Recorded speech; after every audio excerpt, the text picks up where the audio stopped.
Hi friends, நல்ல ஹெல்த்தியான பச்சைப்பயிறு தோசை நம்ம பிள்ளைங்களுக்கு செய்யலாமா? நைட்டே பாருங்கள், ஒரு பவுலில் 2 கப்பு பச்சைப்பயிறு, அது கூடவே 2 ஸ்பூன் பச்சரிசி சேர்த்து கொஞ்சமாக வெந்தயம் 2 தடவை நல்லா கழுவி வாஷ் பண்ணி எடுத்துகிட்டு நல்லா தண்ணி ஊற்றி அதில் அப்படியே நைட்டு ஊற வச்சு விட்டுருங்க. காலையில் எடுத்தோன்னே பாருங்கள், எல்லாமே பாதி முளை கட்டி வந்திருக்கு.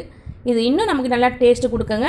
இப்போ பாதி எடுத்துகிட்டு நம்ம அப்படியே எடுத்து ஒரு மிக்ஸி ஜாரில் சேர்த்துக்கோங்க.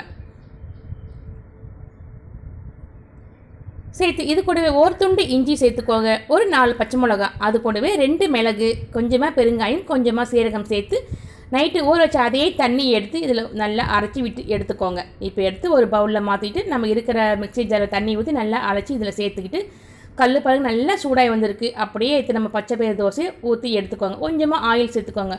பாருங்கள் ஃப்ரெண்ட்ஸ், எவ்வளோ சூப்பராக கிரிப்ஸியாக இருக்குது பாருங்கள். உங்கள் பிள்ளைங்களுக்கு செஞ்சு கூட நல்லா ஹெல்த்தியாக இருக்கும். இதுக்கு கூட தொட்டு சாப்பிட்றதுக்குன்னா வெங்காய சட்னியும் கொஞ்சமாக வெள்ளாரைக்கீரை சட்னியும் செஞ்சுருக்கேன்.